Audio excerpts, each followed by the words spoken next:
여러분 안녕하십니까? 뉴스데스크는 오늘과 내일 민선 8기 지방자치단체장들이 타는 전용차에 대한 이야기를 하려고 합니다. MBC 기획탐사 취재팀이 243개 지자체 단체장들은 어떤 차를 얼마나 오래 타고 있나 하나하나 전수조사해봤습니다. 너나 없이 대부분 크고 비싼 차를 타고 있었는데요. 더 문제가 되는 건 사용 기간입니다. 중앙정부 장차관들의 차량은 8년 이상 12만 킬로미터 넘게 타야 바꿀 수 있습니다. 하지만 지자체장들의 전용차는 대부분 이런 의무 사용 기간이 아예 없거나 지키지 않고 있었습니다. 새 단체장이 취임하면 여지없이 새 차로 바꾸는 관행도 없어지지 않고 있습니다. 먼저 남재형 기자의 보도입니다. 민선 7기 경기도 양평 군수가 타던 차량입니다. 뒷문을 열자 비행기 1등석 같은 좌석이 보입니다. 전자동 시트를 작동해보니 다리 받침대가 올라오고 다리를 쭉 펴고 누워도 공간이 남습니다. 팔걸이에는 휴대전화 무선 충전기는 물론 냉온 기능이 있는 컵홀더, 천장에는 무드 등도 보입니다. 차값은 약 4천만 원인데 2천만 원을 들여 개조했습니다. 좋은 차가 아니에요. 좋은 차가 아니에요? 이거 갖고 놀라시면은 안 돼요. 정동균 전 군수가 2년 동안 5만 킬로미터 정도를 탔는데 지금은 직원들이 출장 갈 때 씁니다. 모닝에서 뭐 아반떼 이 정도 급 타고 다니다가 그거 타려고 그러면 주차나 때문에 힘들어하더라고. 여직원들 중에는 아예 그냥 모닝 주시면 안 되냐고. 정 전 군수가 지난 2018년 당선된 직후에 산 같은 모델 차량은 한 대 더 있었습니다. 그리고 지난해 새로 당선된 8기 전진성 군수도 당선되자마자 차를 바꿨는데 결국 약 2년마다 군수차가 바뀐 겁니다. 우리 군수님이 동원하시는 것도 친환경도 뭐 양평 또 뭐 자연과 사람 뭐 이런 거 하니까 무공해 차량 뭐 전기차 이래서 아마 7기 강원도 춘천시장의 차는 사실상 5대. 취임 초엔 전임 시장이 타던 체험행과 새로 산 K5 하이브리드를 타다 1년 뒤엔 전기차 니로와 휘발유차 카니발을 샀고 다시 2년 뒤엔 수소차 넥소를 구입했습니다. 이 중에 2019년 5,100만 원을 주고 산 카니발에는 1,500만 원짜리 안마의자를 설치했다가 예산 낭비라는 비난이 일자 타지 않았습니다. 지금 저희 운행일지 기록상에는 없습니다. 별로 그렇게 된 것 같아요.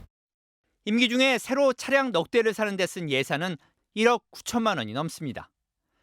이어 지난해 당선된 8기 시장은 전임 이재수 시장이 타던 차들 대신 새로 고급 세단을 임차해 타고 있습니다. 이어서 쭉 타시면 좋은데 근데 그게 사람마다 차를 선호하는 경향도 좀씩 다를 수 있고 이제 그런 것도 조금 고민을 했어요 사실은. 부산시청 주차장에 세워진 고급 승용차. 시장 전용차로 지난 2018년 8,700만 원을 주고 샀는데 최근 10개월 동안 운행한 날이 30일도 안 됩니다. 운행일지를 보니 2020년 오거돈 전 시장이 물러난 뒤 이듬해 당선된 박형준 시장이 1년 정도 타다 지난해 재선 뒤부터는 타지 않습니다. 박 시장은 대신 9천만 원짜리 전기차를 새로 샀습니다. 전임 시장이 탔던 것을 왜 안 타느냐 비판을 받을 수는 있겠죠. 근데 그때 상황에서 새롭게 구매를 해야 했기 때문에 1995년 지방자치제 실시 당시 지자체장 전용차는 광역은 2,500cc, 기초는 2,000cc 이하를 타라는 배기량 기준이 있었습니다. 8년 뒤 이 규정이 폐지되면서 너도나도 비싼 고급차를 타기 시작해 MBC 전수조사 결과 지금은 친환경차를 제외하고 2,000cc 이하를 타는 곳이 한 곳도 없었습니다. 현재 정부의 공용차량 관리 규정상 전용차는 최소 8년, 12만 킬로미터 이상은 타야 다른 용도로 바꾸거나 교체할 수 있습니다. 하지만 8년 전 생긴 이 규정을 지자체 규칙으로 만들어 놓은 곳은 243개 지자체 중 20곳밖에 안 됩니다. 다소 꼼수같이 보일지라도 그게 법을 위반하지 않았다면 문제가 없는 거 아니에요? 지난해 7월 8기 지자체장들이 취임한 뒤 전용차 교체는 계속되고 있는데 정부 규정을 적용하면 11월까지 전용차를 바꾼 40곳 가운데 30곳은 기준을 지키지 않았습니다. MBC 뉴스 남지현입니다. 그런데 최근 들어 지자체장 전용차를 구매 대신 임차, 즉 빌려 타는 지자체가 많아졌습니다. 5곳 중 1곳 꼴입니다. 비용은 많이 들어도 관리가 편하기 때문이라고 설명하지만 이유가 그것만은 아닌 듯합니다.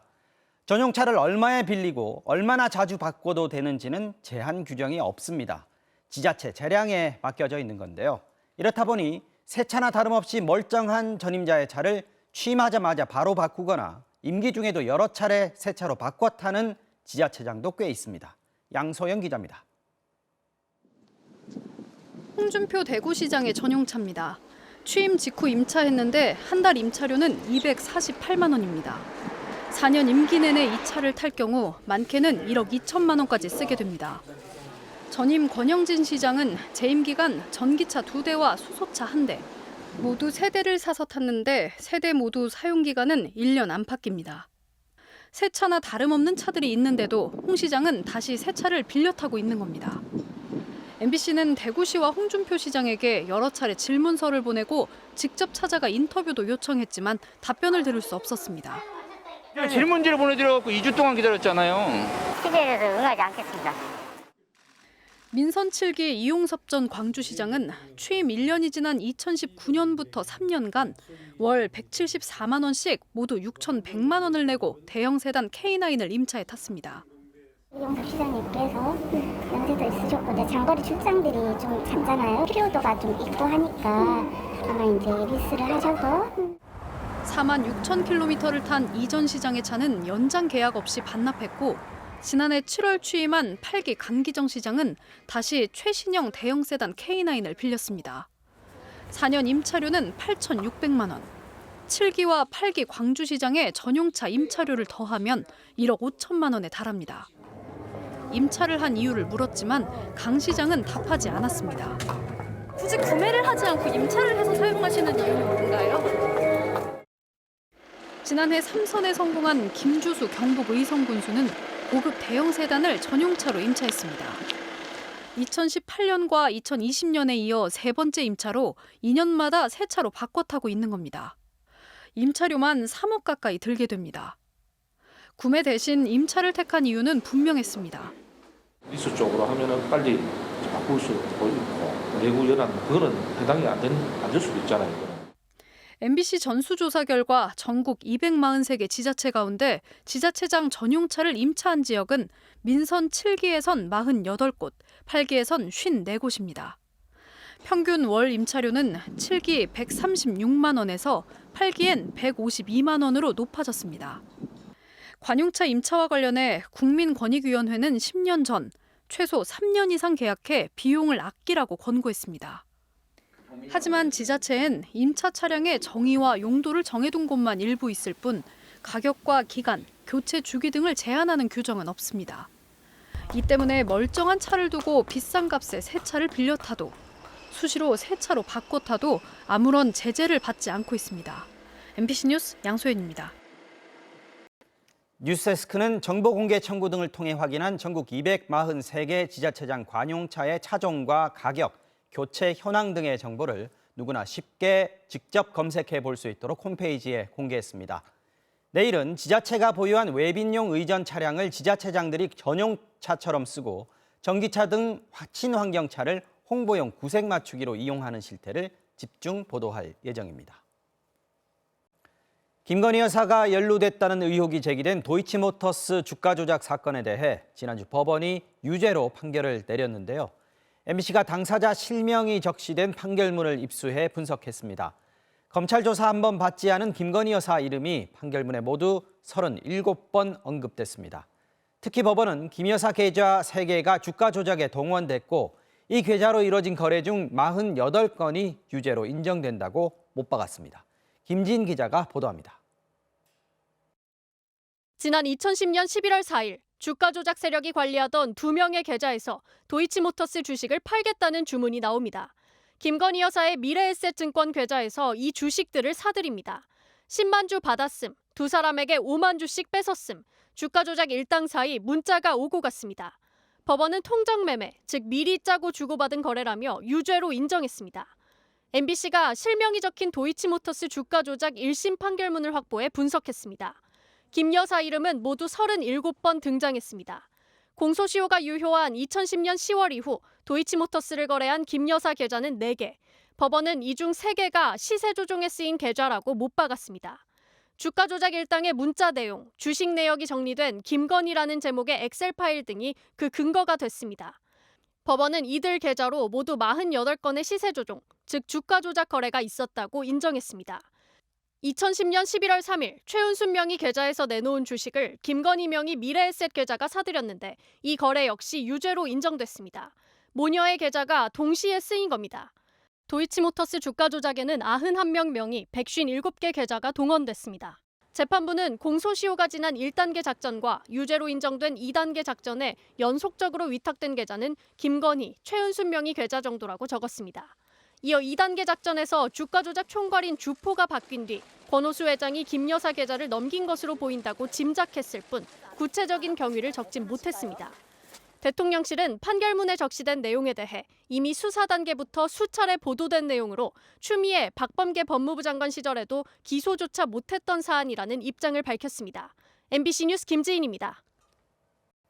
판결문에는 김건희 여사뿐 아니라 김 여사의 어머니인 최은순 씨의 이름도 27차례나 등장합니다. 특히 법원은 최 씨가 주가 조작 주범인 권오수 전 회장에게 차명 계좌를 제공하거나 권 전 회장에게 정보를 듣고 주식을 거래한 것으로 보고 이 내용도 판결문에 담았습니다. 이어서 김상훈 기자입니다. 지난 2011년 6월 10일 최은순 씨는 신한투자증권 직원에게 전화해 자신의 도이치모터스 주식을 다 팔라고 말합니다. 3,500원 밑으로 회장이 결정해놨다고 이유를 설명했습니다. 법원은 최 씨가 권오수 전 회장으로부터 주식 정보를 듣고 거래했다고 못 박았습니다. 다만 이 거래는 최은순 씨가 직접 결정한 거래여서 주가 조작 세력의 범죄로서 유죄가 인정되진 않았습니다. 김건희 여사의 어머니이자 윤석열 대통령의 장모인 최 씨는 판결문에 27번 등장합니다. 최 씨가 도이치모터스 주식을 거래한 계좌는 2개, 신한 계좌는 최 씨가 직접 거래했지만 미래에셋 계좌는 권오수 회장의 차명 계좌라고 재판부는 여러 차례 못 박았습니다. 권오수가 운영 관리했고 계좌의 이용이나 수익의 재투자까지 직접 주관했다는 겁니다. 이 계좌가 쓰인 5건의 거래는 시세 조종으로 유죄라고 인정됐습니다. 최 씨의 경우 차명 계좌를 제공한 것은 물론 권 회장에게 받은 정보로 주식을 거래한 것도 위법 소지가 있다는 게 법조계 지적입니다. 주가를 떨어뜨릴 생각이었네. 그 정보를 미리 들어서 나 그냥 빠져나왔어. 내부자 거래 문제가 발생하는 거. 조사를 해봐야 아는 거니까. 판결문에는 김 여사 모녀가 조사를 받은 흔적은 전혀 없었습니다. 권 전 회장은 김건희 여사를 포함해 투자자 3명을 주가 조작 주포와 연결시켜줬습니다.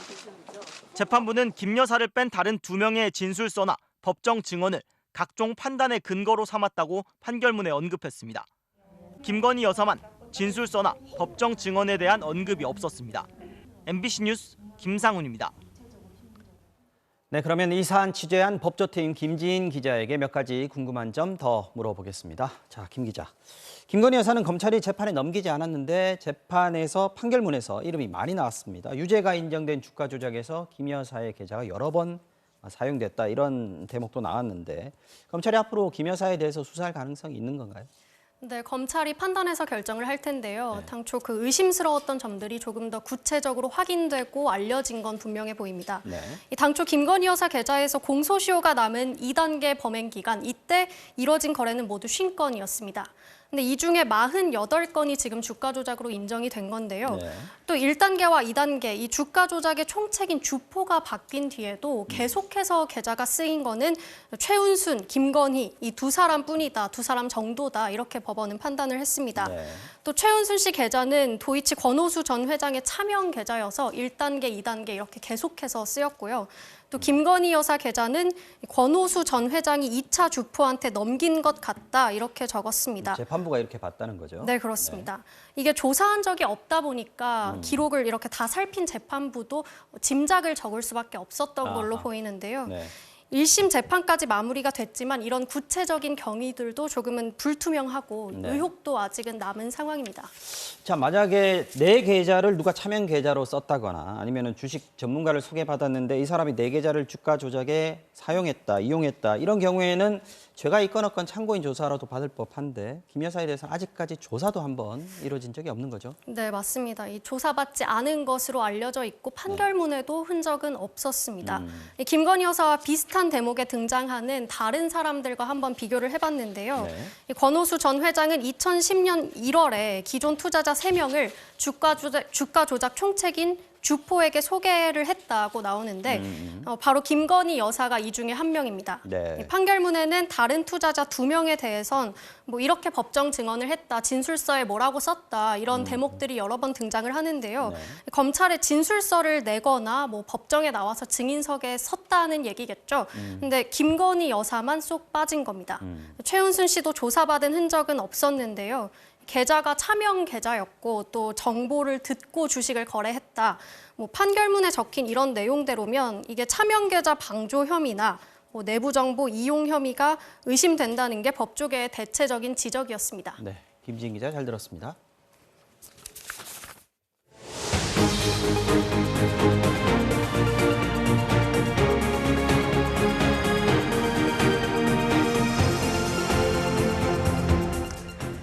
다음 소식 전해드리겠습니다.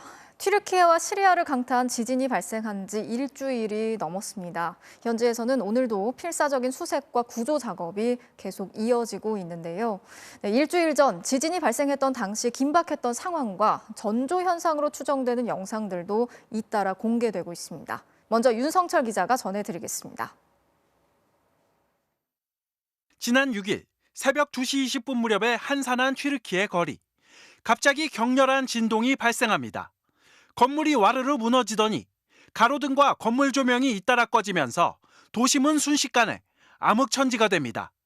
뒤늦게 상황을 파악한 사람들은 혼비백산의 현장에서 황급히 벗어납니다. 지진의 충격이 얼마나 컸는지 말해주듯 집과 차량이 지방과 함께 공중으로 들썩이는 모습도 포착됐습니다. İyiyim, kötüm, acım, her şeyim buradaydı, canımsın benim. Çocuklarım bile ağlıyorlar ki anne her şeyimiz gitti, çocukluğumuz gitti.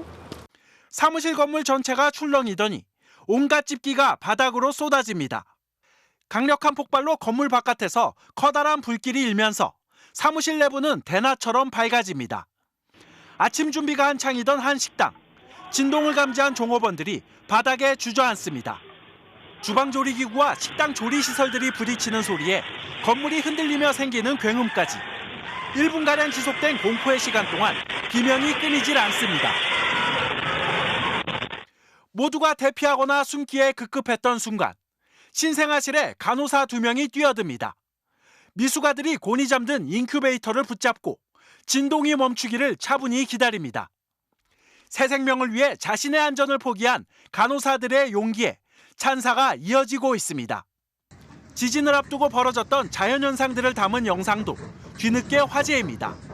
지진 발생 수초 전 마른 하늘에서 푸른 섬광이 번쩍이더니 격렬한 진동과 함께 도시 전체의 전기 공급이 끊깁니다. 시커멓게 변한 하늘에선 번개를 연상케 하는 번쩍임이 수십 초 동안 이어집니다. SNS에서는 지층끼리 강한 충돌이 일어나면서 발생하는 지진광일 가능성이 제기되고 있습니다. 또 다른 영상, 높게 솟은 나무에 빼곡히 앉은 수백 마리의 새떼들이 한꺼번에 날아오릅니다. 다가올 지진 위협을 경고라도 하듯 잠시도 쉬지 않고 시끄럽게 울부짖습니다. 사람보다 민감한 감각기관을 지닌 동물들이 지진파 등을 미리 감지해 반응했을 것이란 관측이 잇따라 나오고 있습니다. 단층대를 따라서 응력이 쌓이게 되면 단층면 양쪽을 두고 전하가 정렬되는 현상들이 벌어지게 됩니다. 동물들의 신경들을 교란하는 일들을 연동할 수 있게 됩니다. 지진광, 지진운동이 발생할 수 있습니다. 전문가들은 이런 현상이 지진과 상당히 연관돼 있을 가능성이 높지만 이상현상이 반드시 지진으로 이어지는 것은 아닌 만큼 지진 전조 현상으로 단정 지을 수는 없다고 밝혔습니다. MBC 뉴스 윤성철입니다. 이번 지진의 위력이 얼마나 강했는지를 보여주는 위성 영상과 사진도 공개가 됐습니다. 강력한 충격에 땅이 마치 종이처럼 찢겨버렸고 거대한 협곡이 생겨나기도 했습니다. 김장훈 기자가 보여드리겠습니다. 튀르키예 남동부 외곽 지역입니다. 드넓게 펼쳐진 농지가 둘로 쪼개져 있습니다. 마치 양쪽에서 종이를 잡고 잡아당겨 찢어버린 듯한 모습입니다. 사선으로 새겨진 균열은 지평선까지 수백 킬로미터나 뻗어 있습니다.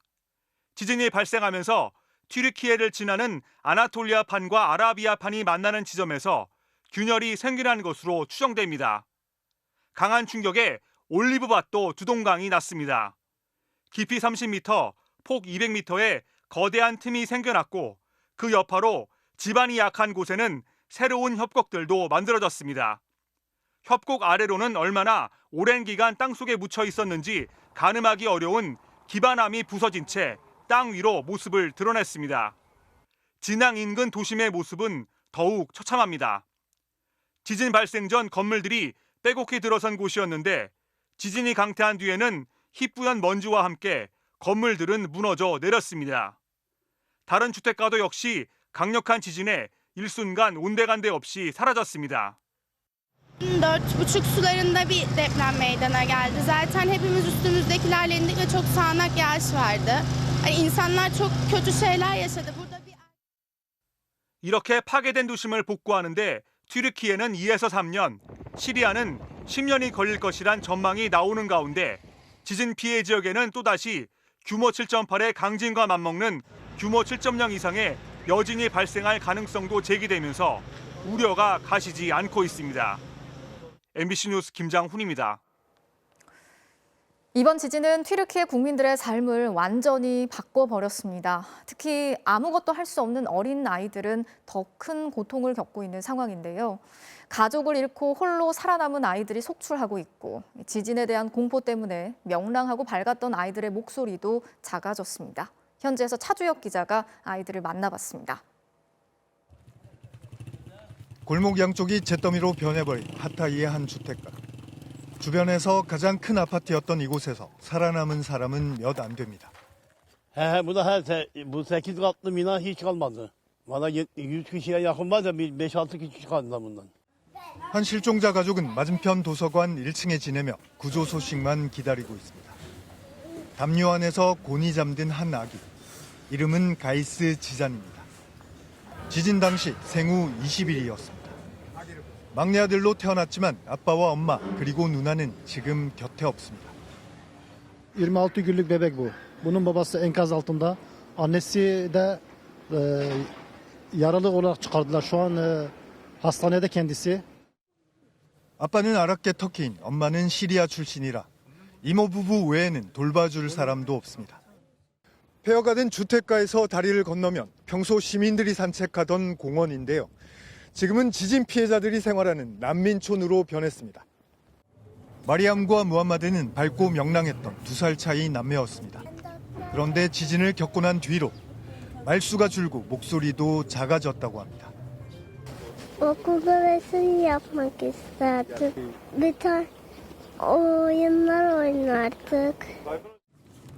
3층 건물 밖으로 빠져나올 때 네 가족은 서로를 단단한 끈으로 묶었습니다.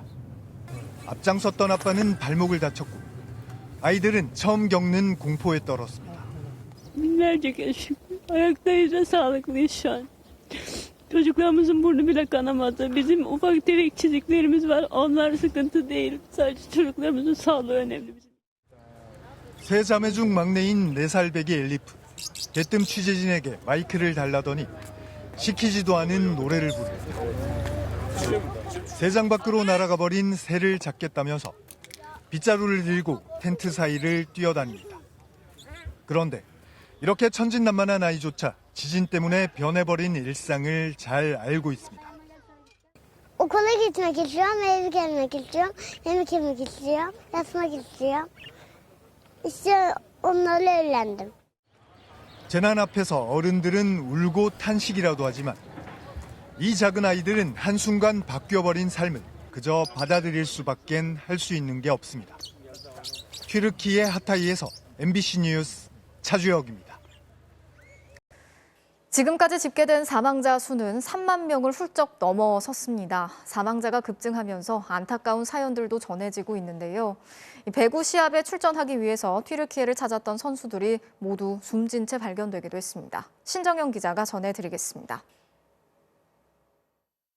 사진 속 앳된 얼굴의 배구 선수들. 이들은 튀르키예 옆 키프로스 섬의 한 중고등학교 학생들입니다. 10대 선수 24명과 코치 등 39명은 배구 경기에 출전하려고 튀르키예를 찾았다가 머물던 호텔이 무너지며 모두 숨졌습니다. 유족들은 싸늘한 주검으로 돌아온 아이들을 눈물로 보내야 했습니다. 강진이 튀르키예와 시리아를 덮친 지 8일째. 140시간과 150시간을 넘긴 기적의 생還소식이 간간히 들려오고 있지만 두 나라의 사망자 숫자는 이미 3만 명을 훌쩍 넘었습니다.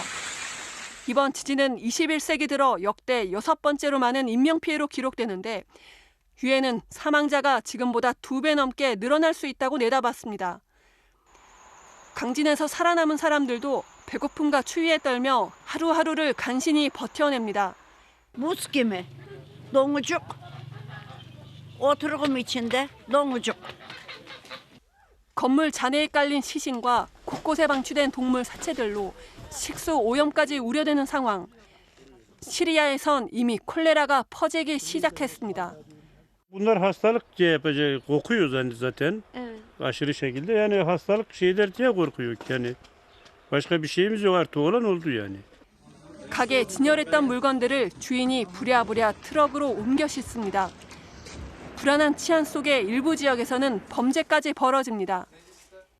İş yerimiz harabe oldu. Sağ olsun üçkağıtçı arkadaşlar, hırsızlar kundaklamışlar. 게다가 이슬람 극단주의 테러 조직 IS는 강진으로 혼란이 극심해진 틈을 타 테러 활동을 강화하고 있어 불안을 가중시키고 있습니다. 시리아 내전 감시단체는 IS가 지난 11일 시리아 중부 도시 팔미라에서 버섯을 채취하던 민간인 75명을 납치해 이 중 11명을 이미 살해했다고 밝혔습니다. MBC 뉴스 신정연입니다. 국내에서도 튀르키예를 향한 온정의 손길이 이어지고 있습니다. 담요와 옷까지 그리고 마스크까지 시민들이 적극적으로 지원 행렬에 동참하고 있는데요. 다만 현재 위생 상황 때문에 중고 물품은 보낼 수 없다고 합니다. 차현진 기자가 취재했습니다. 인천공항 근처에 있는 한 물류창고에 상자들이 가득 들어찼습니다. 외투와 장갑 등이 들어있다고 적혀 있습니다. 튀르키예 이재민들을 위해 전국 각지에서 도착한 구호 물품들입니다. 조금이라도 빨리 보낼 생각에 직접 물품을 실어온 시민도 있었습니다. 너무 날씨가 추운데 이제 고생하시는 분들이 많다고 그래서 택배 붙이면 시간도 오래 걸릴 것 같고 그래서 그냥 차로 가져왔어요. 건물 밖까지 쌓인 자루에는 침구류뿐 아니라 목발까지 담겼습니다. 튀르키예 유학생들은 구호 물품을 정리해 공항으로 보내는 일에 팔을 걷어붙였습니다. 한국은 원래 터키 형제 나라라고 도와주실 거라고는 예상하고 있었어요. 근데 이만큼은 저도 예상 못했어요. 튀르키예 지원 행렬은 대학가에서도 이어졌습니다. 학교 건물 1층 로비는 학생들이 보내온 구호 물품 상자로 가득 찼습니다. 패딩이랑 바지랑 니트 같은 겨울 옷이랑 생리대나 생필품 같은 거 챙겼습니다. 학생들은 구호 물품으로 겨울용 옷가지들 뿐만 아니라 이렇게 전염병 예방에 필요한 마스크들까지 십시일반으로 모았습니다. 주한 튀르키예 대사관은 전국에서 답지한 구호 물품들과 현금 후원이 수많은 생명을 구하는 희망이 되고 있다며 감사를 표시했습니다. 다만 현지의 위생 상황과 빠른 구호를 고려해 쓰던 물품을 보내는 건 자제해달라고 정중히 요청했습니다. Yeni malzemeleri tercih ediyoruz. Kullanılmış malzemelerin gönderilmemesi daha iyi olur. Yeni malzemeler daha. 윤석열 대통령도 혈맹이자 형제국인 튀르키예에 구호 물품을 최대한 확보해 신속히 지원하라고 당부했습니다. 정부는 사흘 뒤 방한용 텐트 150동과 담요 2,200장 등 구호 물품과 함께 의료진을 파견할 예정입니다. MBC 뉴스 차현진입니다.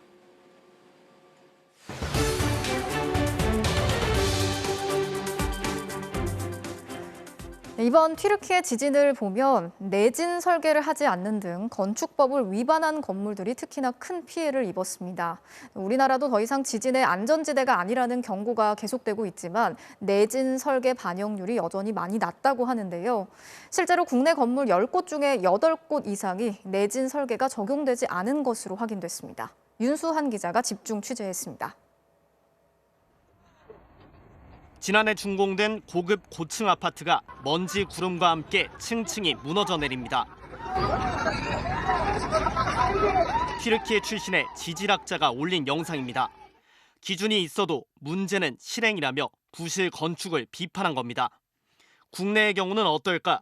규모 5.4였던 지난 2017년 포항 지진. 당시 다세대 주택들이 큰 피해를 입었습니다. 특히 건물 1층을 주차장으로 쓰는 건물들의 피해가 집중됐습니다. 이후 내진 설계 규제가 강화됐습니다.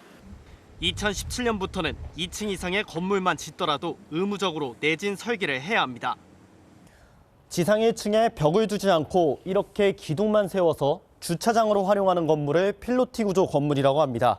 지진에 취약하다는 지적이 잇따르는데 이렇게 주택가에 몰려있는 경우가 많아서 더 철저한 내진 보강이 필요해 보입니다. 내진 성능이 없는 건물이 얼마나 취약한지 실험한 영상입니다. 실물 크기의 2층짜리 건물 모형에 중급 규모의 인공 지진을 일으켜봤습니다. 벽면이 쩍쩍 갈라지면서 콘크리트 가루가 떨어지기 시작합니다. 하지만 같은 모형의 내진 시공을 적용했더니 지진력을 4배 이상 흡수하는 것으로 드러났습니다. 건물 내부 역시 마찬가지입니다. 내진 성능이 없는 건물의 경우 천장이 떨어져 내리는 등 크게 요동쳤지만 역시 내진 시공을 적용하자 바닥으로 떨어지는 물체가 없었습니다. 강도나 강성을 증가시켜서 이렇게 쉽게 얘기해서 튼튼하게 만드는 방법이 있을 수 있고요.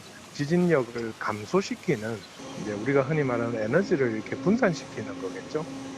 하지만 내진 설계 의무화를 확대해도 소급 적용이 되지 않다 보니 규제 이전에 지은 건물은 대부분 그대로입니다. 지난달 서울의 건축물 통계 현황을 보면 단독주택의 경우 내진 성능이 확보된 건물은 전체의 6.7%에 불과합니다. 내진 보강을 하려면은 제한된 공간, 실내 안에서 시공이 아주 어려운 거죠. 비용도 비용이지만 그 공사하는 동안에는 건물을 사용하지 못하기 때문에 1988년부터 순차적으로 규제가 시작된 고층 건물들도 여전히 내진율이 낮다는 지적이 나옵니다. 서울의 경우 아파트 같은 공동주택을 다 합쳐도 내진율은 19.1%에 그치는데 전국적으로 보면 15.3%로 더 낮다는 조사 결과도 있습니다. 학교와 구청 같은 공공분야 건축물만 봐도 10곳 중 2곳만 지진에 준비돼 있습니다.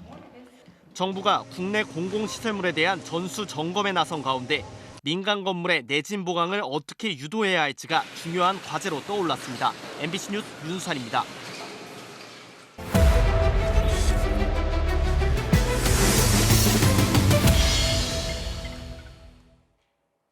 요즘 문을 닫는 어린이집이 급증하고 있습니다. 출생률이 급격히 떨어지면서 도저히 정원을 채울 수 없기 때문인데요. 반대로 어린이집이 줄어들자 일부 신도시에선 부모들이 아이 보낼 곳을 찾지 못해서 애를 태우고 있습니다. 김민영 기자가 취재했습니다. 어린이집 교실의 작은 책상과 의자들이 벽 쪽으로 치워져 있습니다. 아이들의 신발로 가득 차 있어야 할 신발장은 텅 비었습니다. 서울에서 12년간 운영해온 어린이집이 이번 달을 끝으로 문을 닫게 된 겁니다. 한때 5살 아이들이 쓰던 교실입니다. 지난해 봄부터 원생이 줄어들면서 현재는 이렇게 빈 교실이 됐습니다. 원장 선생님은 허탈감을 감추지 못합니다. 항상 애들 소리에 있다가 아무도 없고 난 짐 정리를 하려면 3년 전 정원 60여 명을 모두 채웠던 이 어린이집의 원생은 올해 절반으로 줄었습니다. 특히 지난해 태어난 1세 아이들은 더 줄어 아예 반을 만들 수 없게 됐습니다. 올해 저희가 7세가 16명을 졸업해요. 만 3세가 3세 때 확 줄었지. 신입이 없어요. 0세 반은 3명이고 1세가 아예 없어요. 5년 전 전국에서 4만여 곳에 달했던 어린이집은 지난해 3만여 곳으로 급감했습니다. 2018년 합계 출산율이 처음 0명대로 떨어진 뒤 폐원 속도가 더 빨라진 모습입니다. 특히 규모가 작은 가정 어린이집들이 타격을 입고 있습니다. 인천의 아파트에 차려진 이 가정 어린이집도 이달 말 문을 닫습니다. 3년 전 문을 열 때 15명이었던 원생은 지난해 11명으로 줄더니 올해는 4명밖에 남지 않았습니다. 어린이집 운영으로 진 은행빚만 8천만 원, 구청으로부터 받은 지원비도 돌려줘야 해서 비싸게 산 교육도구들을 절반도 안 되는 헐값에 내놨습니다. 2년 반 만에 폐원할 거라 생각하지 않고 더 다 이제 사다 놓고 꾸며놓고 아이들이 잘 갖고 놀겠지. 2016년만 해도 2만 개를 넘었던 가정 어린이집은 5년 사이에 7천 개나 줄어들었습니다. 정부의 보육시설 확충 정책으로 국공립시설은 늘어나고 있지만 폐원하는 사립시설의 속도를 따라잡지 못하고 있습니다. 이렇다 보니 일부 신도시에서는 부모들이 어린이집을 찾지 못해 애를 태우고 있습니다. 경기도 동탄 신도시에서 다음 달 문을 여는 시립 어린이집에는 140여 명 모집에 700명 넘게 몰렸습니다. 거의 10초 만에 마감이 되더라고요. 140여 명 모집하는데 700명 이상 입소되기 신청을 해서. 만 1세 아이를 키우려고 번갈아 육아휴직을 썼던 나 씨 부부는 30분 거리인 오산의 어린이집까지 알아보다 결국 아내가 다시 휴직하기로 했습니다. 출산이 줄어 어린이집이 문을 닫고 어린이집이 줄어 다시 출산을 주저하게 되는 악순환을 끊기 위한 대책이 필요해 보입니다. MBC 뉴스 김민영입니다.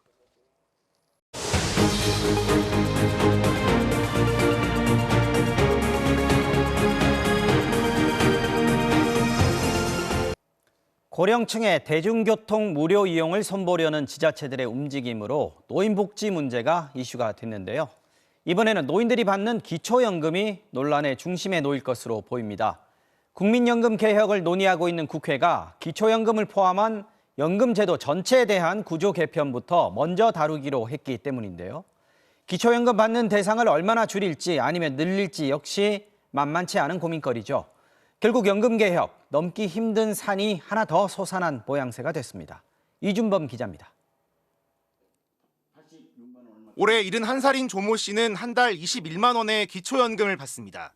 원래 32만 원까지 받을 수 있지만 국민연금으로 86만 원이 나오면서 그에 맞춰 깎인 겁니다. 아파트 관리비 내야 되고요. 우리 때 전화 요금 내야 되고 또 식비 그런 거 겨우 그런 거밖에 못 하는 거죠. 손주들한테 할애비 노릇도 못 하는 것 같고. 국민연금 개혁을 논의하고 있는 국회가 갑자기 보험료율 대신 구조부터 먼저 바꾸기로 하면서 기초연금이 우선 논의 대상이 됐습니다. 2008년 국민연금의 낮은 소득 대체율을 보완하기 위해 도입돼 서로 연계돼 있기 때문입니다.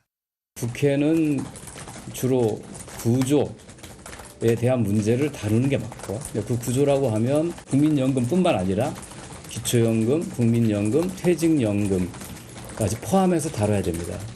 쟁점은 수급자 규모를 조정하는 겁니다.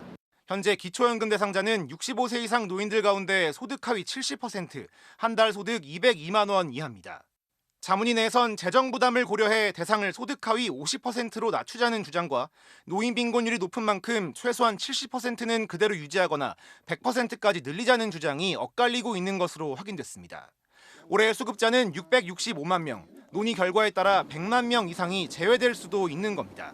민간 자문위에 참여하고 있는 전문가는 너무 예민한 사안이라 그동안 논의를 피해온 게 사실이라며 훨씬 복잡한 문제가 될 것이라고 말했습니다. 여기에 퇴직연금과 공무원연금, 군인연금 등까지 논의의 대상이 되면 보험료 인상만큼이나 사회적 파장이 클 것으로 보입니다. 이 때문에 국회가 사실상 연금개혁 의지가 없는 게 아니냐는 비판이 나옵니다.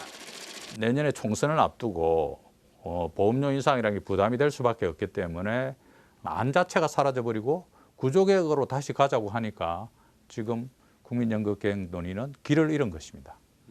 국회 연금특위는 자문위에 2월 말까지 보고서를 내줄 것을 요구했지만 쟁점이 더 복잡해진 만큼 일정이 지연될 가능성이 높아 보입니다. MBC 뉴스 이준범입니다.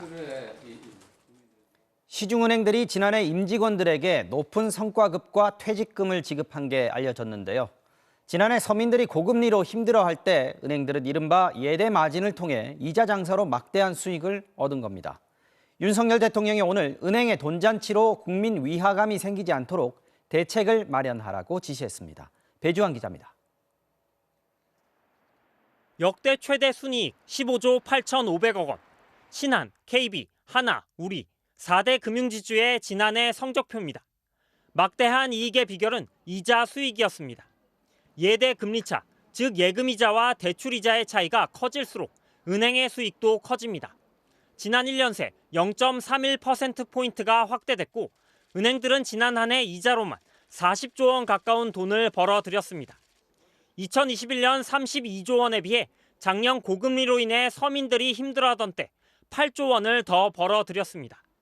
많이 올랐더라고요. 예금금리는 대출금리만치 안 오른 것 같아요.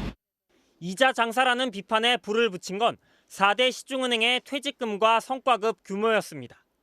은행들은 지난해 말부터 희망퇴직을 받았는데 최대 3년치 임금, 재취업 지원금 등 퇴직자 한 사람당 평균 3, 4억 원을 법정 퇴직금에 얹어줬습니다. 1,700여 명이 6, 7억 원 정도를 챙겨 은행을 나간 걸로 추정됩니다. 직원들에게도 기본급의 300% 내외를 성과급으로 지급했습니다. 이미 금리 인하 요구권도 실효성 있게 개선하라는 요구를 해온 금융당국에 이어 대통령까지 직접 나섰습니다. 윤석열 대통령은 은행의 돈잔치라는 표현까지 써가며 이로 인해 국민들의 위화감이 생기지 않도록 관련 대책을 마련하라고 지시했습니다. 은행은 공공재적 성격을 갖고 있기 때문에 수익을 어려운 국민과 자영업자, 소상공인 등에게 상생금융의 혜택으로 돌아갈 수 있도록 배려하라. 금융당국은 일단 은행들이 충당금을 더 쌓도록 하는 방안을 추진 중입니다. 금융 불안 시기 공적 자금을 받아 연명한 적이 있는 만큼 당장의 성과급이나 주주 배당을 줄이고 위험에 대비하라는 주문입니다. 대출이자 감면이나 수수료 면제같이 소비자들이 체감할 수 있는 조치는 민간 기업인 은행 스스로가 결정해야 하지만 대통령까지 압박에 나서면서 은행들의 조치가 뒤따를 것으로 보입니다. MBC 뉴스 배주환입니다. 새해 첫 국회 교섭단체 대표 연설이 시작됐습니다. 오늘은 민주당 순서였는데 윤석열 정부 9개월에 대해 눈 떠보니 후진국이라며 강하게 비판했습니다. 또 김건희 여사 주가 조작 의혹에 대해 반드시 특검을 관철시키겠다고 했습니다. 손하늘 기자가 전해드리겠습니다. 더불어민주당 원내대표는 윤석열 정부 9개월을 이렇게 평가했습니다. 눈 떠보니 후진국, 바로 윤석열 정부 지난 9개월의 총평입니다. 민생 경제, 외교, 안보, 안전, 인사를 5대 참사로 규정하고 윤 대통령의 책임으로 돌렸습니다. 더 큰 문제는 무능과 무책임을 오만한 통치로 돌파하려 한다는 점입니다. 위기의 대한민국, 문제는 윤석열 대통령입니다. 특히 야당 대표는 수사하고 김건희 여사는 수사하지 않는다며 정의가 무너졌다고 주장했습니다. 그러면서 김건희 여사 주가 조작 의혹에 대해 특별 검사를 반드시 관철시키겠다고 했습니다. 불소추 특권이 김건희 여사에게도 적용됩니까? 김건희 여사는 죄가 있어도 신성불가침인 것입니까? 남은 길은 특검뿐입니다. 민주당 의원들은 박수로, 국민의힘 의원들은 야유로 맞섰습니다. 야당 탄압과 정치 보복에 남용하고 있습니다.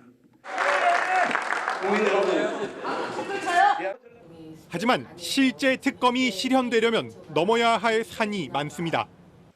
국민의힘이 위원장을 맡고 있는 법사위를 건너뛰려면 180석이 필요한데 민주당 의석은 169석입니다. 당장 6석인 정의당은 김건희 특검보단 대장동 특검에 무게를 두고 있습니다. 김건희 여사 주가 조작 의혹에 대해선 검찰의 철저한 수사만 촉구했습니다. 수사도 없이 죄 없다며 감싸기만 하면 영부인의 품격이 지켜질 수 있습니까? 검찰의 즉각적인 소환 수사를 촉구합니다. 국민의힘은 특검에 대해 반대 입장을 다시 분명히 했습니다. 김건희 여사 주식 관련 사건은 민주당 정권 시절에 얼마나 많이 파헤쳤습니까? 이제 와서 특검하자고 박범계 의원이 들고 있는 거 보니까 저는 참 웃음이 나왔습니다. 대통령실은 민주당이 특검과 국정 쇄신을 요구한 데 대해 정치권 얘기에 일일이 답변하지 않겠다는 반응을 보였습니다. MBC 뉴스 손하늘입니다. 역술인 천공의 관저 개입 의혹을 제기한 전 국방부 대변인 등을 대통령실이 고발한 사건과 관련해 경찰이 관련자 조사에 본격적으로 착수했습니다. 특히 천공의 공관 방문 사실을 전한 것으로 지목된 남영신 전 육군 참모총장을 불러 조사한 것으로 확인됐습니다. 김태윤 기자가 보도합니다. 역술인 천공 의혹과 관련해 남영신 전 육군 참모총장이 최근 경찰 조사를 받은 것으로 확인됐습니다. 서울경찰청 관계자는 사실관계 확인이 필요한 부분에 초점을 맞춰 남영신 전 총장과 당시 공관장 등 관련자를 조사했다고 전했습니다. 지난해 3월 대통령 관저 후보지 중 하나였던 서울 한남동 육군 참모총장 공관에 천공이 실제로 찾아온 사실이 있었는지 등을 남 전 총장에게 확인했다는 뜻으로 보입니다. 의혹이 제기된 뒤 줄곧 침묵을 지켜온 남 전 총장이 경찰에서 어떻게 진술했는지는 확인되지 않았습니다. 앞서 부승찬 전 국방부 대변인은 남 전 총장으로부터 천공의 방문 이야기를 들었다며 의혹 규명에 자신감을 보여왔습니다. 그 뒤 혹시 연락을 해온 적은 있습니까? 없습니다. 그게 만일 거짓이었으면 아마 총장께서 저한테 전화 와서 난리를 치지 않았을까 하는 생각도 듭니다. 대통령실은 의혹을 제기한 부 전 대변인과 최초 보도한 언론사 2곳 기자들을 고발한 바 있습니다. 역술인이 의사결정에 참여했다는 식의 가짜 의혹은 공무원들과 국민에 대한 모독이자 악의적 프레임이라는 겁니다. 일종의 잘못된 뉴스가 국민들의 우리 행정부나 또 군에 대한 그 신뢰에 큰 영향을 미칠 수 있기 때문에 당시 CCTV와 방문 기록 등이 공개되면 의혹의 진위 여부가 깔끔하게 규명될 거라는 지적도 나오는데 경찰은 CCTV와 관련해선 아직 확보하지 못했다고 밝혔습니다. 경찰은 확인이 쉽지 않은 것으로 알고 있다며 보관기간 문제가 있는 것 같은데 세부적인 건 말씀드리기 곤란하다고 설명했습니다. 의혹 당사자인 천공 조사에 대해서도 참고인 신분이어서 인적 사항만 확인했다며 사실관계 확인이 필요하면 적절한 조치를 할 예정이라고 전했습니다. MBC 뉴스 김태윤입니다. 제주의 한 농장에서 말 16마리가 한꺼번에 탈출했습니다. 새벽 시간 도로를 달리던 차량들이 갑자기 나타난 말대와 부딪혔고 사람은 괜찮았지만 말 한 마리가 죽었습니다. 김하은 기자입니다. 해 뜨기 전 어두컴컴한 도로를 달리는 승용차. 도로 앞쪽에서 불빛이 비추더니 난데없이 말대가 달려옵니다. 무슨 일인지 알아채기도 전에 말 한 마리가 정면에서 차량에 부딪힙니다. 차량은 앞 유리에 금이 간 채 멈춰섰고 말은 승용차를 그대로 타넘어가 뒷유리까지 부서졌습니다. 충격을 받고 멈춰선 운전자에게 소방대원이 다가옵니다. 그날 또 비가 오고 먹구름이 끼어가지고 거의 한밤중이나 다름없었죠. 아무것도 보이지 않는 상태에서 그냥 쾅한 거죠. 지난 10일 아침 제주 서귀포시 성산읍의 한 농장에서 말 16마리가 탈출했습니다. 말들은 신고를 받고 출동한 소방차와 서귀포시 일주동로에서 추격전을 벌이다 차량 2대와 잇따라 충돌했습니다. 사고가 난 또 다른 차량입니다. 사이드미러가 이렇게 망가졌고 차량 앞 본넷까지 종이장처럼 구겨졌습니다. 이 말들은 사고가 난 뒤에도 도로를 2시간 넘게 더 질주하다 15마리가 포획됐습니다. 차를 이제 서서히 운행을 하면서 이제 말을 도로가 쪽으로 이제 가는데 말들이 워낙 개체수가 너무 많아서 한 10대 마리 되는 것 같더라고요. 말무리를 쫓아가지고 한 5km 정도, 6km 정도 갔어요. 승용차와 부딪힌 말 한 마리는 다음 날 죽었습니다. 경찰은 말들이 농장 철조망을 넘어 탈출했다는 마주의 말에 따라 말 관리에 문제가 없었는지 정확한 사고 경위를 조사하고 있습니다. MBC 뉴스 김하은입니다. 지난해 한 중학생이 자신에게 술을 팔지 않는다면서 편의점 주인을 폭행해서 실명 수준의 상해를 입혔던 사건이 있었는데요.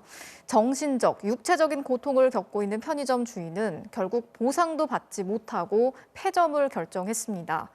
그런데 이 과정에서 편의점 회사 측이 장애 판정을 받으면 로또를 팔 수 있다면서 계속 영업을 하라고 요구했던 것으로 드러나면서 논란이 일고 있습니다. 이병성 기자가 취재했습니다.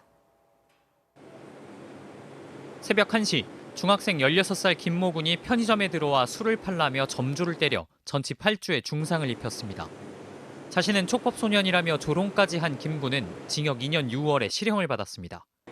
점주는 눈을 크게 다쳤고 폭행 트라우마로 일상생활이 불가능해졌습니다. 제가 사실은 좀 정신과를 다니고 있거든요. 올 때마다 약간 스트레스 받고 안 왔으면 좋겠고. 결국 점주는 5년 계약한 편의점을 닫기로 했습니다. 회사 측도 딱한 사정을 감안해 위약금 없이 계약을 해지해주겠다고 했습니다. 그런데 막상 폐점하기로 한 날이 가까워오자 말이 바뀌었습니다. 계속 5년 동안 장사를 하라는 겁니다. 딴 데로 간 거예요. 그때 합의를 했던 직원들은. 그래서 새로운 직원이 왔는데 자기랑 다시 합의를 된다. 그러면서 한 본사 직원이 점주 가족을 만나 장애 판정을 받으면 로또를 팔 수 있어 오히려 영업이 잘 될 것이라고 말했습니다.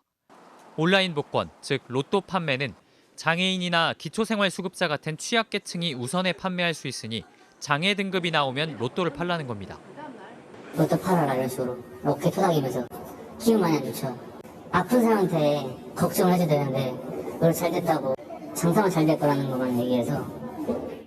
결국 폐업하자 회사 측은 점포 정리 비용을 줄여주기로 한 합의도 어겼습니다. 합의서 내용은 안 될 것 같다. 본사에서 이제 그렇게 할 수 없다. CU 측은 이에 대해 해당 직원이 본인의 실언을 인정하고 사과했으며 점주에게는 중도 해지 위약금을 면제하는 등의 배려를 했다고 설명했습니다. MBC 뉴스 이병선입니다. 미국이 캐나다 상공에서 미확인 비행 물체를 또 격추했습니다. 앞서 중국의 정찰 풍선을 격추한 것까지 포함하면 벌써 4번째 격추인데요. 중국은 미국이 근거도 없이 중국을 모욕하고 있다고 반발했습니다. 워싱턴 김수진 특파원이 취재했습니다. 정체불명의 비행체는 지난 금요일부터 사흘 연속 발견됐습니다. 10일 알래스카, 11일 캐나다 유콘에서 발견됐고 일요일엔 미국과 캐나다 국경 휴런호에서 확인됐습니다. 이들 세 비행체는 12km와 6km 상공에서 발견됐는데 미군은 F-22와 F-16 전투기를 보내 격추했습니다. 어느 나라에서 보냈는지는 확실치 않다면서 민간 항공에 위협이 되고 정찰 능력이 있을 가능성이 있어서 신속하게 격추했다고 했습니다. We were cleared to engage the target in eastern upper peninsula of Michigan and ultimately downed the object at this point. 지난 4일 중국 정찰 풍선 격추 이후 왜 갑자기 비행체가 잇따라 나타난 건지 의문이 일고 있는데 전문가들은 미국이 영공에 대한 감시를 강화해 비행체들이 레이더에 감지되는 것으로 보고 있습니다. 미국은 중국이 정찰 위성 대신 레이더에 잘 걸리지 않는 정찰 풍선 프로그램을 광범위하게 운영해온 것으로 보고 풍선이 이동하는 고도에서 면밀한 감시를 벌이고 있습니다. I think the Chinese were humiliated. I think the Chinese were caught lying, and I think it's a real step back for them. 중국은 미국에서 격추된 미확인 비행체에 대해 아는 바가 없다며 근거도 없이 모욕하지 말라고 미국을 비난했습니다. 仅去年以来，美方高空气球未经中国相关部门批准，10余次非法飞越中国领空。 그러면서 산둥성 인근 해역에서 미확인 비행 물체를 발견했다며 격추를 준비하고 있다고 밝혔습니다. 중국은 정찰 풍선은 민간용이라는 입장을 고수하며 추가 설명을 하지 않고 있습니다. 두 나라 간 신경전까지 고조되면서 정찰 풍선으로 시작된 갈등이 장기화할 조짐마저 보이고 있습니다. 워싱턴에서 MBC 뉴스 김수진입니다. 국민의힘 당대표 선거의 분위기가 갈수록 험악해지고 있습니다. 안철수 후보가 대표가 되면 또 대통령 탄핵 사태가 올 거라는 취지의 김기현 후보의 발언을 놓고 당원 협박이라는 비판이 나왔습니다. 이른바 윤핵관들과 비윤석열계가 정면으로 맞붙는 모양새입니다. 구민지 기자가 전해드리겠습니다. 제주에서 열린 국민의힘 첫 합동연설회.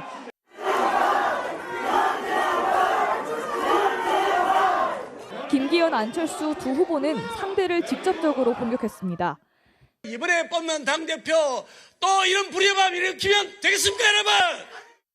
당대표 후보가 대통령 탄핵을 언급하는 정신 상태라면 이런 당대표로는 결코 총선에서 이길 수 없습니다. 김기현 후보의 대통령 탄핵 발언은 오늘도 여파가 이어졌습니다. 김 후보는 야당이 이상민 행안부 장관 탄핵 소추를 의결한 게 윤석열 대통령 탄핵의 예행 연습이라고 주장했습니다. 안철수 후보가 대표가 되면 박근혜 전 대통령 탄핵 같은 사태가 또 올 거라는 취지입니다.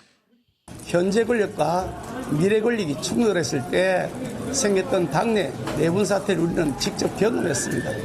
그로 인해서 다시 떠올리고 싶지 않은 그런 사태도 있었습니다. 안철수 후보는 오히려 김기현 후보가 당을 분열로 몰아넣고 있다며 사과를 요구했습니다. 당정이 하나 되는 책임 정치를 강조한 발언이라며 김기현 후보를 두둔한 이른바 윤핵관들에 대해선 이렇게 말했습니다. 한마디로 궤변이라고 생각합니다. 대통령 탄핵에 대해서 이야기한 게 당의 화합을 위한 길이다? 어떤 국민이 그걸 믿겠습니까? 천하람 후보를 밀고 있는 이준석 전 대표도 탄핵 발언에 대해 한마디 했습니다. 오로지 당원에 대한 협박으로 이제 선거에 임하겠다는 전략이 아닌가 그런 생각이 들어서 상당히 우려스럽습니다. 오늘 제주를 찾은 국민의힘 지도부는 처음으로 4.3 평화공원을 찾아 참배하고 한 목소리로 희생자들을 추모했습니다. 하지만 탈북 외교관 출신인 태영호 의원이 4.3 사건은 김일성이 지시한 거라는 취지의 발언을 해 유족회로부터 거센 항의를 받았습니다. 후보들은 내일 부산으로 이동해 합동연설회를 가질 예정입니다. 김기현 후보는 울산, 안철수 후보는 부산 출신인 만큼 후보들 간 신경전은 더 거세질 걸로 보입니다. MBC 뉴스 김인지입니다. 지난 금요일 SM 엔터테인먼트의 인수를 선언한 하이브가 오늘부터 SM 소액 주주들을 상대로 본격적인 지분 공개 매수에 나섰습니다. 지분 매수가 차질 없이 진행이 되면 SM의 지분 인수를 먼저 추진한 카카오가 막다른 골목에 몰리게 됐는데요. 이 소식은 이성일 기자가 자세히 전해드리겠습니다.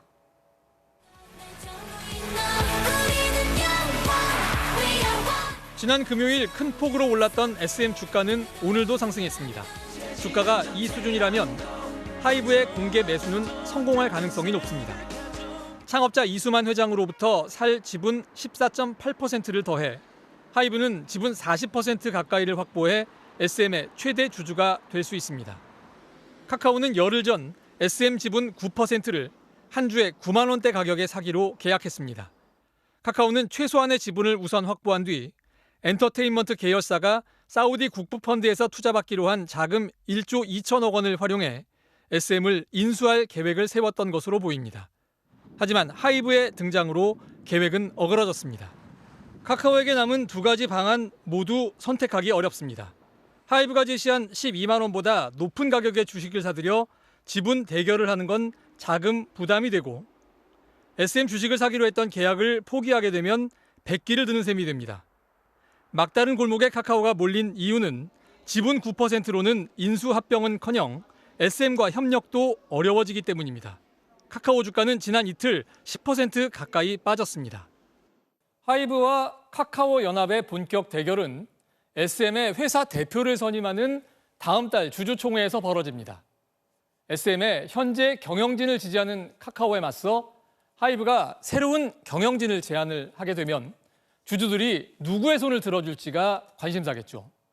하이브 입장에서 당장은 공개 매수한 지분을 뺀 이수만 회장 지분 15% 정도만 의결권을 가진다는 게 아쉽겠지만 나머지 주주들의 지지를 얻어낼 가능성이 높다는 분석입니다.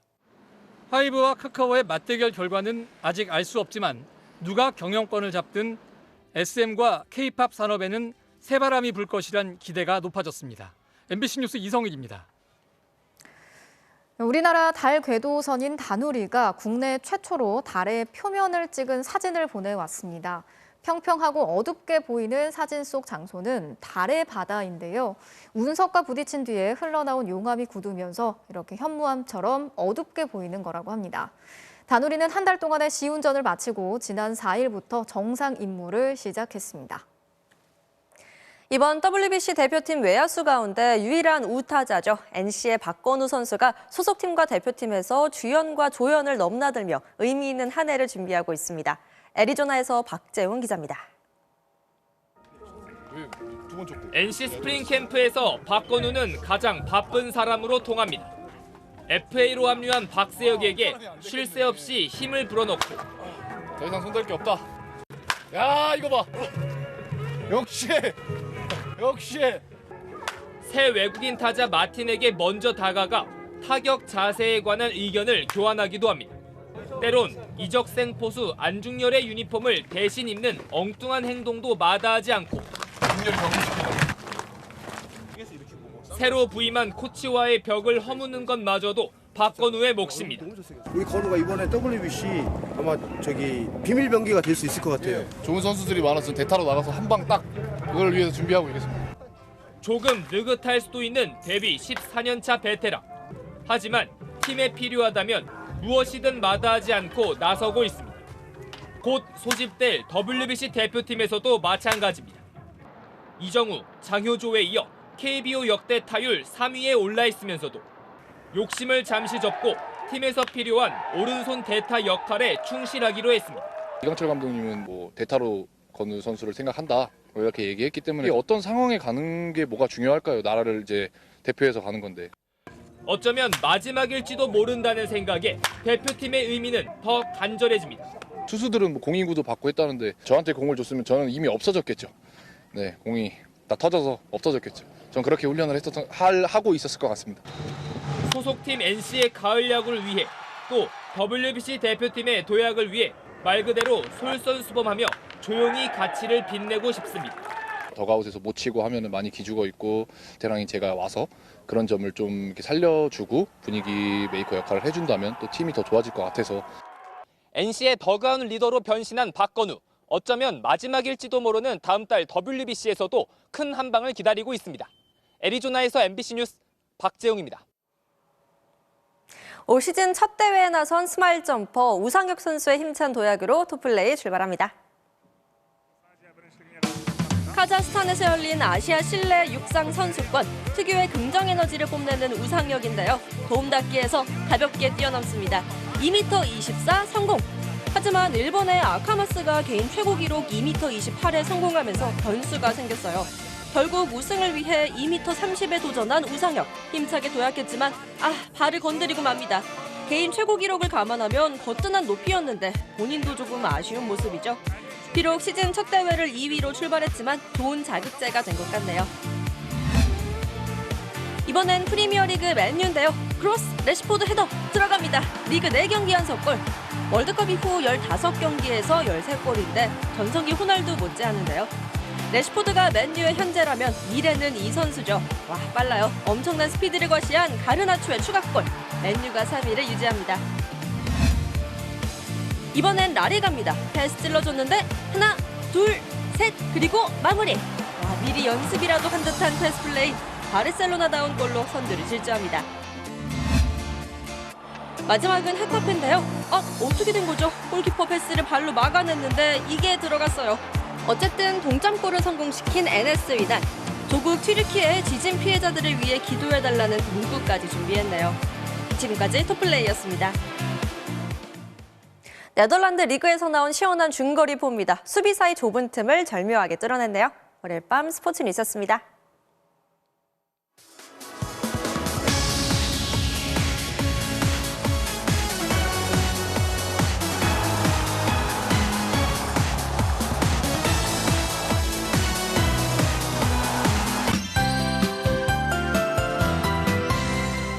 날이 잔뜩 흐려서 미세먼지인가 싶겠지만 이 먼지는 일찌감치 밀려났습니다.